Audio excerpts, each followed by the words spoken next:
అమ్మయ్య లేనట్టుంది. వచ్చావా? శాలరీ పడిందా? ఆ, ఇంకా లేదు. అదేంటి ఈరోజు ఫస్ట్ కదా? అవును, కానీ ఇంకా పడలేదు. ఫస్ట్ అయినా శాలరీ పడలేదంటే నిజం చెప్పు.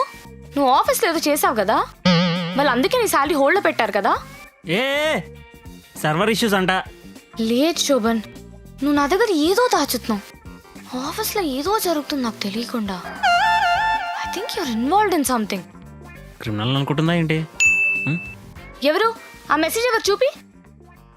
శాలరీ పడింది. ఓ పడిందా? అయితే మొత్తం అంతా నాకు పంపించేసామా? మొత్తమా? ఒక 10,000 ఉంచుకొని పంపుతానే. 10,000 దేనికి? ఖర్చులకి. ఇదే ఇలా ఖర్చులు పెట్టి మిగులుకుండా పోయింది. అంత అవసరం లేదు, మొత్తం అంతా నాకు పంపించేసే. నీకు ఎప్పుడైనా అవసరం అంటే మొహమాట